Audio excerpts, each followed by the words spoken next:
My Lord and my God, I firmly believe that you are here, that you see me, that you hear me. I adore you with profound reverence. I ask your pardon for my sins and the grace to make this time of prayer fruitful. My Immaculate Mother, Saint Joseph, my Father and Lord, my guardian angel, intercede for me. Well, Christmas is getting closer and closer, and so probably you've received some Christmas cards and you've seen a number of nativity scenes, and indeed many homes have set these up with the stable and the cave and the ox and the ass and the shepherds. All these things remind us of the poverty of Jesus' birth. But before arriving there, we have the story of the birth of his cousin, St. John the Baptist. Now that birth doesn't have the same tone of poverty and simplicity, but there's something miraculous that happens. There is indeed an intervention of God, which we can, of course, learn from.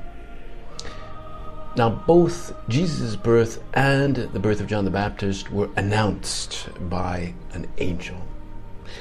So they were both highly awaited. The angel's words had to be fulfilled. And this was known only, in this case of John the Baptist, only known to Zechariah and to Elizabeth, his wife. Now you'll remember when the angel appeared to Zechariah, when he was offering incense in the temple, well, Zechariah doubted the angel's promise. And when the angel told him that that his wife would give birth to a child that would be like the forerunner, well, he said, I don't know, maybe I'm a bit too old. And he thought his wife was well beyond childbearing. So he needed some proof, something really tangible, a sign that this was not just a vain promise. And he was a member of the priestly order of Abijah. And when he doubted like that and he asked for a sign, well, it's as though the angel was surprised by this doubt, as though, he expected him to immediately assent to his mission, much like Mary had done. I mean, Mary asked for clarification, but she didn't want any proof or a sign. She just assented, and upon saying yes to God, she was immediately impelled to go with haste through the hill country of Judea to help her cousin. So, the same is for us. When we say yes to God, when we open our hearts to His will for us, suddenly, we become more willing, more sound in our footsteps. Suddenly, we are no longer stressed or worried about what God might ask us, even if He asks us to forego something that is maybe very dear to us. He will give us the grace, and He will open our hearts to greater generosity. But for Zechariah, it was different. He somehow couldn't wrap his mind around this possibility that his wife would give birth. Maybe he'd been thinking himself about retirement, and he really somehow didn't think he had a real proactive role in the redemption. So he was hesitant. It's not so much maybe that he doubted God, obviously, but it's more like I think he got caught in a moment of procrastination. He just could not decide at that moment to embrace this proposal fully. When we procrastinate in our work, in our family duties, we somehow become more fragile. Procrastination is like a pathogen that weakens our dedication and our drive. We say yes, but later. And we allow a form of lukewarmness to anchor itself into our soul. It's like maybe we don't respond to that email that somebody is asking something of us, or we don't call that person back, or we don't want to really engage with that person that we find a little bit more difficult at work or indeed in the family. Or we hesitate in offering that detail of service in the family, that chore that I've been meaning to do for a while, but I don't do it. I just procrastinated. What a contrast, with Mary. When she understood the angel, we can picture her quickening her step to go and help her cousin St. Elizabeth. She had this determination to fulfill God's will right away. Zechariah kind of doubted. Maybe he ruminated a little bit. And so for that, as we know from the passage, well, he was left mute. He did not go off anywhere with any kind of haste. So for the next months, he stayed in silence, gave him time to think, to reflect, and to pray about his role, his vocation as the father of the precursor, John the Baptist. And it seemed maybe to him like a long time of silence. But that silence also increased his faith. He received a special grace during that time to correspond more generously to God's plan. And that's what happens in these days. Often many people go on retreat during these days, like between Christmas and New Year. It's a time of silence. It's a time of grace where we refocus ourselves on God's plans for us. We see whether or not we have been generous, or indeed if we have procrastinated anything. So when the child was born, all the relatives expected that he would be named after his father. But his mother said no. And so they went over to Zechariah saying, "Hey, what's going on?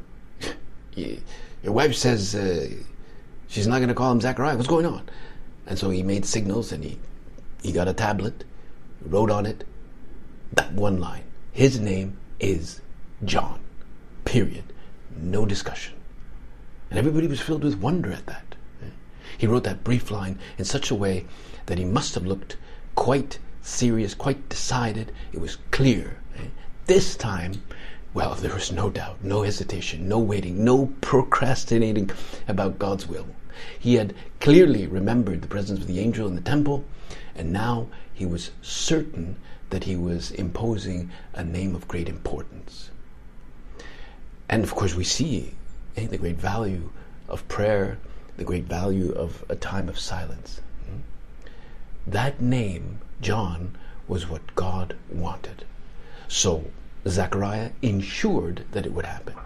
Indeed, we read in the prophet Isaiah, "The Lord called me from birth, from my mother's womb. He gave me my name." It's beautiful. And indeed, there are other couples in the Old Testament that had been sterile, without children, like Abraham and Sarah, or even Hannah, right? She also was sterile, and she gave birth to Samuel. And now John is born, and he's a very special baby, and he has a very unique and special mission to prepare the way for the Lord.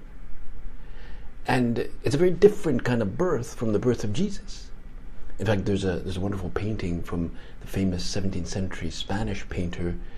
His name is Murillo. You may have heard of him. He was from Seville. He had a big studio. And he has a painting showing the moment of the birth of John the Baptist. And in this case, John is in the lap of a servant. He's just had his first bath. His mother is in a distant bed, relaxing. And above, there's a source of light, a kind of like a cluster of angels witnessing the scene.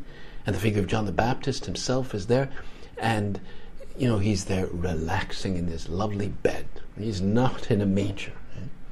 And, well, his name is meant to be morning star. That's why there's this beautiful light that is coming in.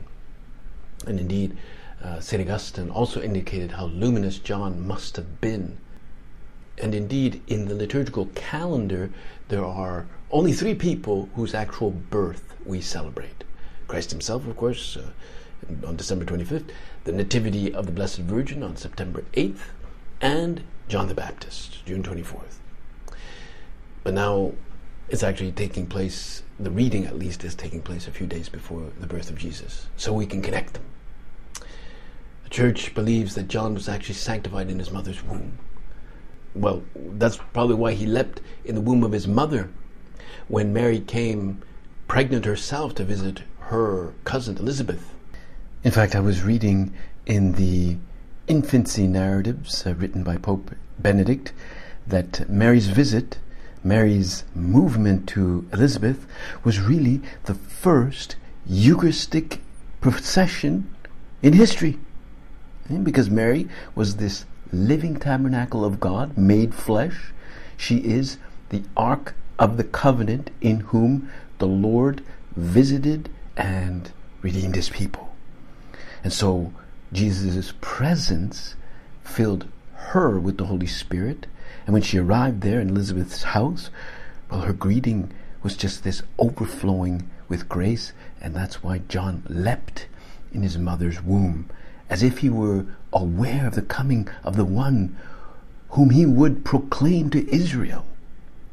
These both these children exalted, and their mothers exalted in this beautiful meeting, imbued with the joy of the Holy Spirit, which then was expressed with the canticle of the Magnificat. Well, we'll be saying lots of canticles, lots of beautiful Christmas carols during this time. Let's ask our Blessed Mother, let's ask St. John the Baptist to say them truly with joy. I thank you, my God, for the good resolutions, affections, and inspirations you have communicated to me in this meditation. I ask your help to put them into effect. My Immaculate Mother, St. Joseph, my Father and Lord, my guardian angel, intercede for me.